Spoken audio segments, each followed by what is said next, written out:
Hello everyone and thank you for joining me. I guess it was inevitable and only a matter of time to eventually bring up this well-liked and beloved fountain pen that is coming from MUJI. It happens that I have two of them in my collection. One of them I had it in my possession for more than 10 years, and the other one I got it sort of recently, about 2 years ago, as a backup, but never really used it up until today. The fountain pen is an all-metal aluminum construction. A very simple but efficient design with a pull-push cap that goes inside the section or inside the barrel when posted. A design that makes it, in my eyes at least, kind of unique in its own, and I'm not aware of any other similar fountain pen that works the same. Well, maybe with the exception of the Honda Young H3 that copies it up to a point. The section is covered with fine curls that helps with gripping it, something that a lot of people will probably find it ideal, like I do, but some might find it a little bit harsh on their fingers if they tend to grip the pens a little bit harder. The section is also quite long, not that it matters that much since the barrel and section are pretty much flushed, making it ideal for sketching, in my opinion, because you can move your hand up and down the body without any issues. And once you also post the cap, the whole thing becomes even longer and, well, even more ideal in my perspective. All the MUJI fountain pens are coming with a number 5 Schmidt nib, which, well, it's one of my favorites, as I probably mentioned many times before. And probably that is one of the reasons why I like these pens that much. I also think that all of them do come only with a fine nib. I don't think I have ever seen an extra fine or a medium nib on these fountain pens. I've only seen fine. If you know better, please let me know in the comments below. The only thing that I find a little annoying is that when using a converter and dipping the fountain pen in the ink, you will get ink inside the section where the cap slides in, and it's almost impossible sometimes to clean. Speaking of converter, the fountain pen does not come with one, but it does come with one cartridge included. If you want to use a converter, an international converter will do the job just fine. And speaking of converters, let's ink it up and see what we can do with this fountain pen.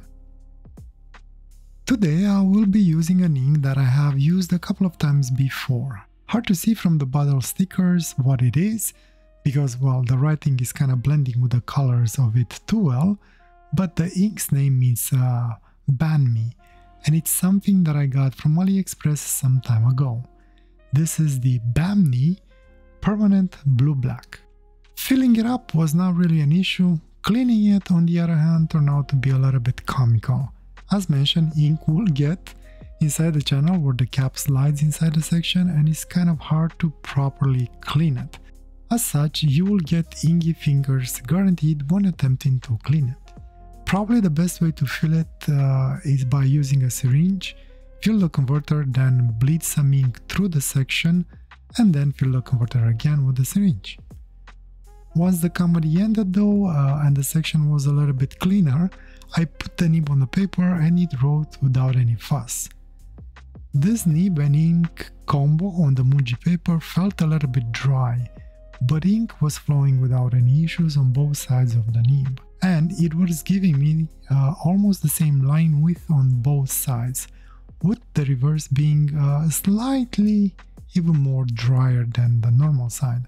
Now, the dryness of the nib, it's not really the nib's fault or the fountain pen's fault. This is how this ink feels, and it's one of the reasons why I really like it for sketching or scribbling.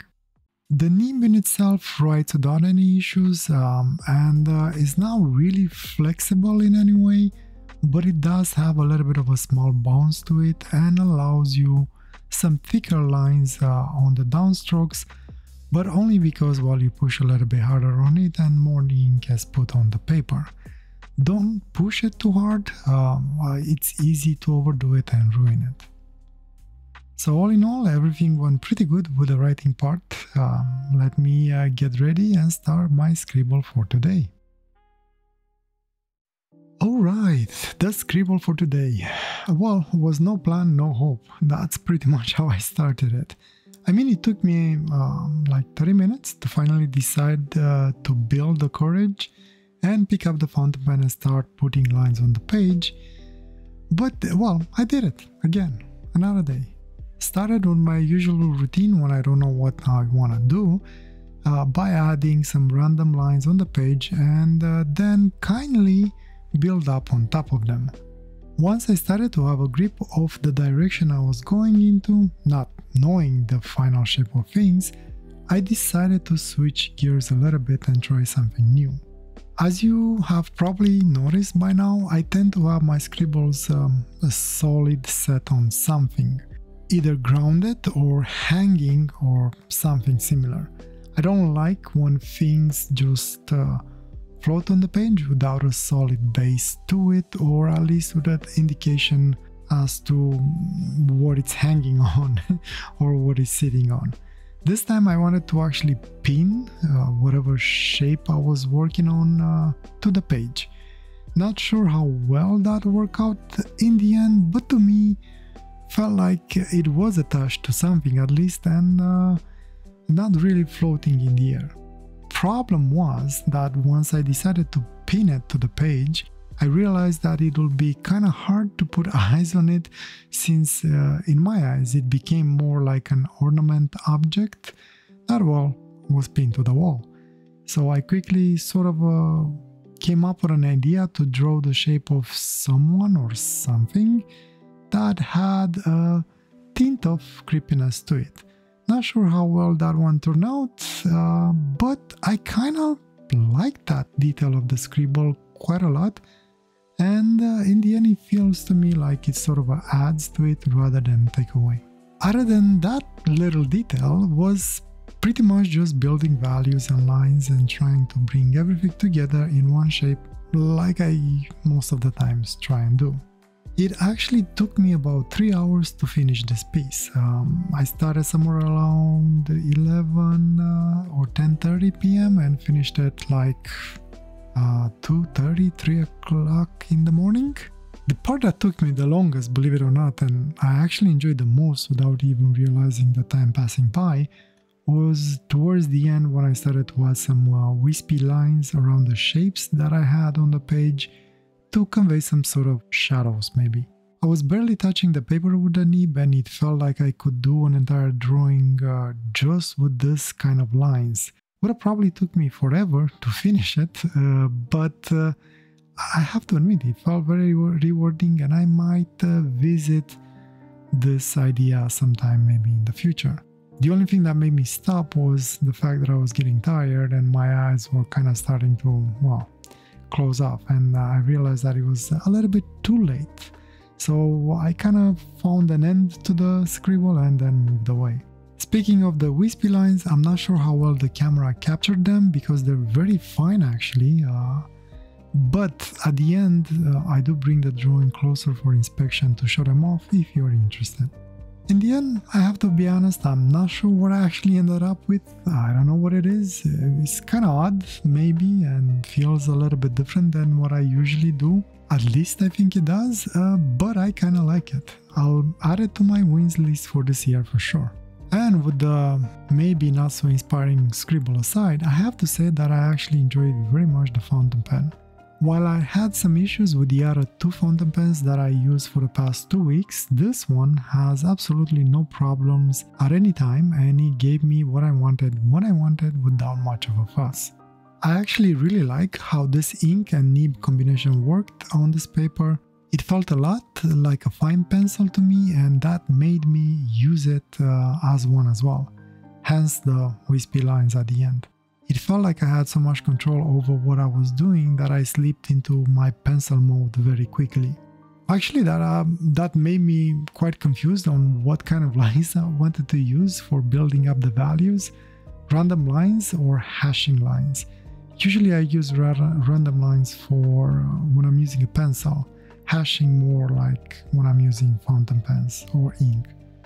So I kind of end up with a little bit of a mess and kind of did both.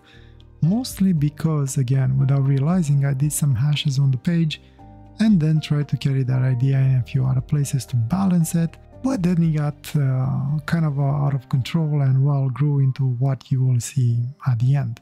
I think because I use the two different types of lines, it's what maybe breaks the Scribble a little bit, but I still kind of like it. The wispy lines feels like eventually brings everything back together again somehow.